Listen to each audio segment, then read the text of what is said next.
नमस्कार, आप देख रहे हैं रबजी लाइव और मैं हूं आपके साथ संजीव।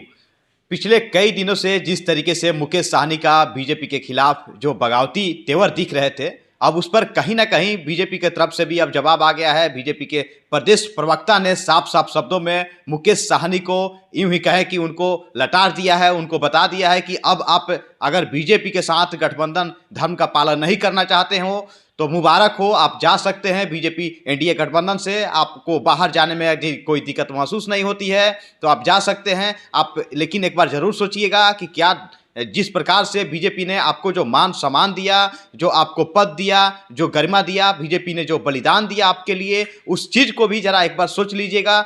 और जिस तरह से गठबंधन धर्म का पालन करना चाहिए उस तरीके से आप पालन नहीं कर रहे हैं।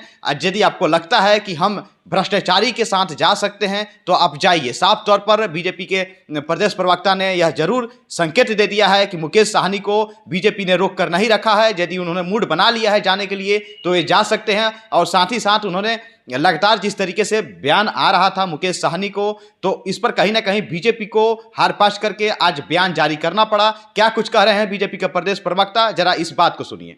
मुकेश साहनी जी, भारतीय जनता पार्टी अपने गठबंधन के साथियों के लिए कुर्बानी देने वाली पार्टी के रूप में जानी जाती है।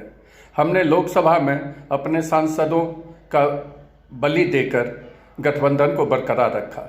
विधानसभा में अपने जीते हुए बेबी कुमारी जी का टिकट काट कर करके और आपको वो सीट दे कर करके कुर्बानी देने का काम किया था। आपको इसके लिए एहसानमंद होना चाहिए, लेकिन आज आप एहसान फरामोशी की बात करते हैं।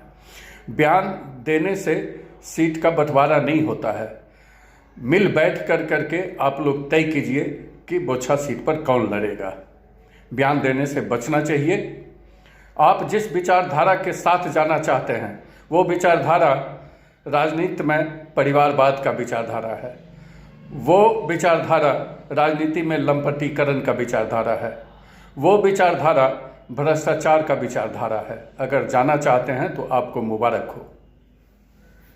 तो जैसा कि आप सुन रहे थे, बीजेपी के प्रदेश प्रवक्ता हैं और पार्टी की तरफ से इन्होंने स्टेटमेंट दिया है। तो इस स्टेटमेंट को हल्के में आप लोग मत लीजिएगा, क्योंकि प्रदेश के प्रवक्ता हैं और बीजेपी की तरफ से बिहार में बोलने के लिए ही बैठाए गए हैं। तो कहीं ना कहीं मुकेश साहनी का जो बगावती सुर था, उस सुर को एक बीजेपी की तरफ से एक रोकने के लिए जवाब बीजेपी की तरफ से जरूर दिया गया है। और बीजेपी की तरफ से राजद पर भी जरूर कहीं ना कहीं इशारे में जरूर हमला बोला गया है, क्योंकि बीजेपी के जो प्रदेश प्रवक्ता हैं इन्होंने साफ तौर पर कहा है कि आप किसके साथ जा रहे हैं, आप वहीं भ्रष्टाचारियों के साथ जा रहे हैं। जो लोग भ्रष्टाचार में संलिप्त है उन लोगों के साथ आप हाथ मिलाने को तैयार हैं।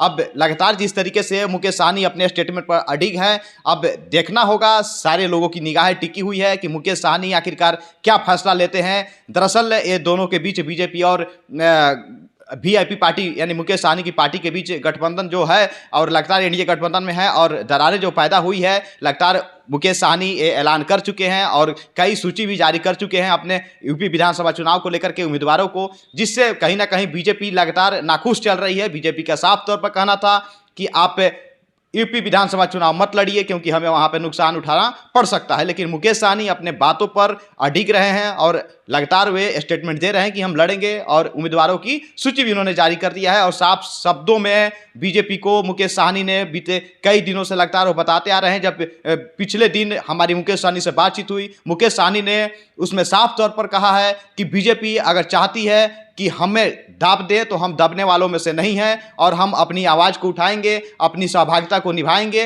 तो हम अपने समाज के हित के लिए लड़ रहे हैं, न कि इस गठबंधन धर्म के पालन करने के लिए लड़ रहे हैं। अब आने वाला वक्त बताएगा कि मुकेश साहनी क्या बीजेपी से बाहर जाते हैं। जिस तरीके से राजद के साथ उनकी दूरियां जो बीच में पैदा हुई थी, लेकिन अब वो नज़दीकी में तब्दील हो गई है। बीते दिन की बात की जाए तो बीते रात ही राजद के प्रदेश प्रवक्ता जो मृत्युंजय तिवारी हैं वे मुकेश साहनी से बीते रात ही मिले हैं। तो कहीं ना कहीं राजद और मुकेश साहनी के बीच जो खिचड़ी पक रही है वो सबके समक्ष जरूर यह दिख रही है।